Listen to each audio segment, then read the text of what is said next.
sabaw. Dagdagin ng ano, sabaw.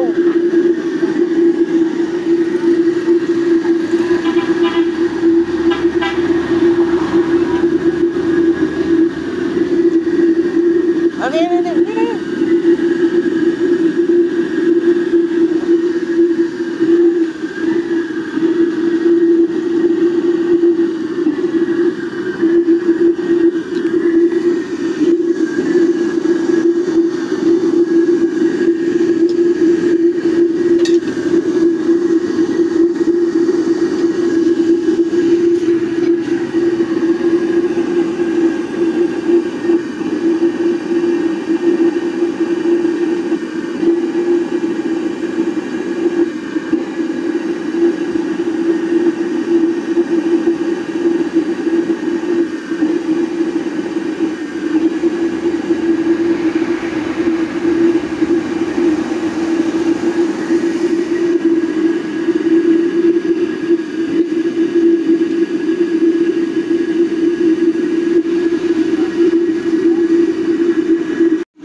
So, ayun guys, magandang gabi ulit sa inyong lahat.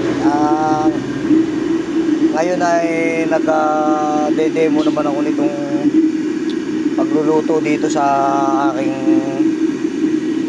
rocket stove na bago. So, ang ginawa ko dito ngayon guys ay nilagyan ko na ng mga insulation itong aking itong aking chamber. Yan, ilagyan ko na siya para in case na ang curiosity ng mga bata ay baka hipuin nila. So malilis na yung init ng pwede natin mahipuyan at hindi na siya makakadisgrasya, makakapasok. So ang idinagdag ko dito ngayon, base na rin sa mga katanungan, mga comments, kung paano daw pipigilin yung pag-uusok dito sa ating may sindihan, sa sindihan ng apoy. So ang naisip ko guys, ganito, lagyan ko ng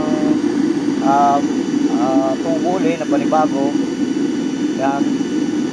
Tapos kanina ang plano ko kasi dito ay tubig yung ilalagay ko, pero nagulat ako at siyempre mainit din nga pala itong lugar na to. Kumulo yung tubig at napapunta doon sa loob ng chamber. So naglagablab to, lumagablab siya ng malaki. So sa ngayon, ang naisip kong ilagay sa kanya guys na aprobado at maganda ay ito, nilagyan ko siya ng buhangin dito sa mga gilid. Yan, nilagyan ko siya ng buhangin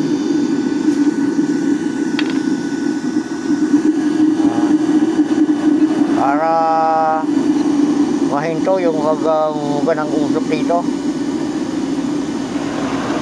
Sensya na kayo, tangay-tangay ko yung magantagad ko yung aking flashlight. Yan, nilagyan natin siya ng buhangin.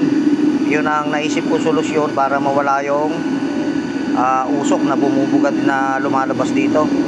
So sa ngayon, maganda na siya, wala na siyang usok. And yan,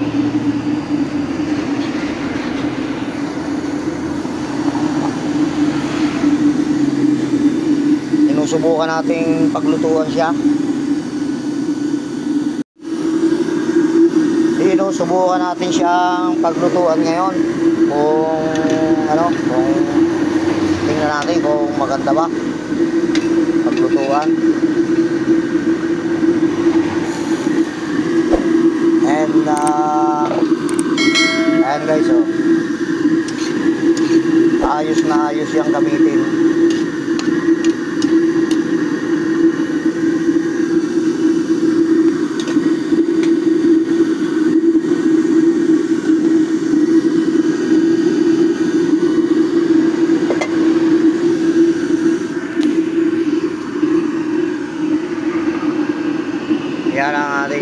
guys, oh, napakaganda talaga ng apoy. Alam nyo, kanina nagluto din ako kanina dito. Kanin naman ang niluto ko. Tapos nung matapos akong magluto, yung pinakang ilalim ng kaldero guys ay hinipo ko. Nung malamig na yung kaldero, hinipo ko.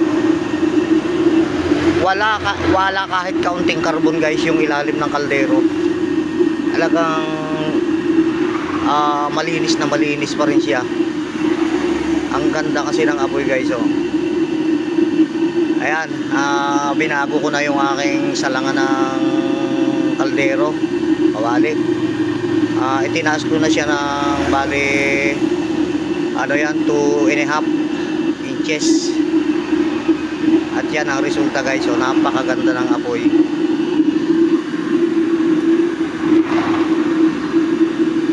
So sa ngayon, wala na akong problemang kasino rito.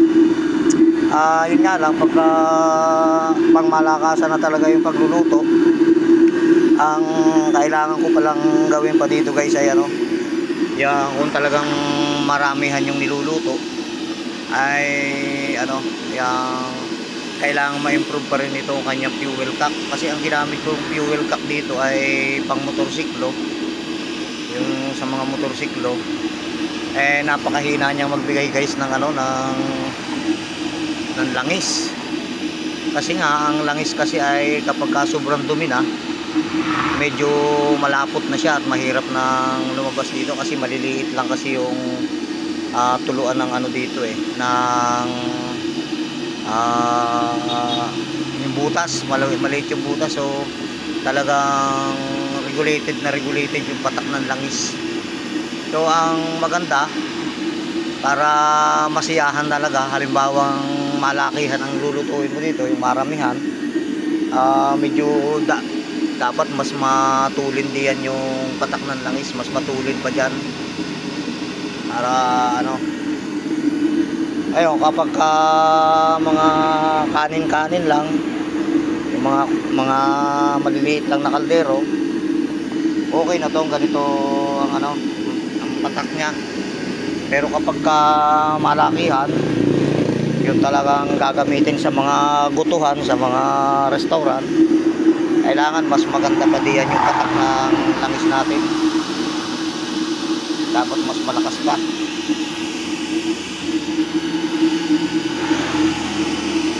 Dapat mas malakas pa dyan, para yung apoy ay talagang bigay na bigay talaga.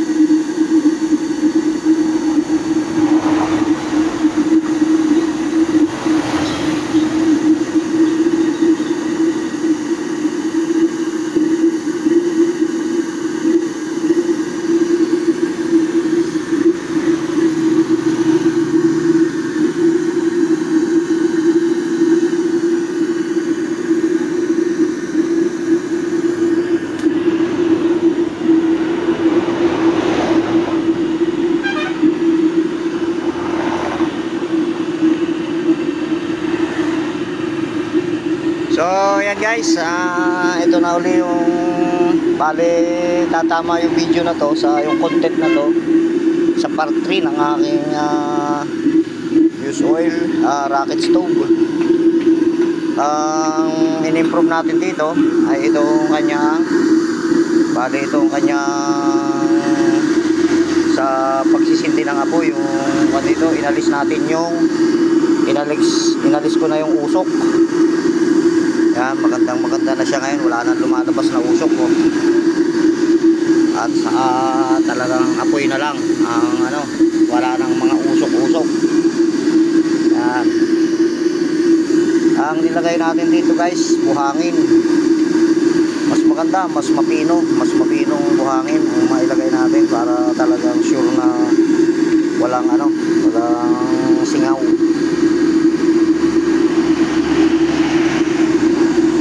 Ayan guys, oh. Walang wala talaga. So magandang maganda na to guys.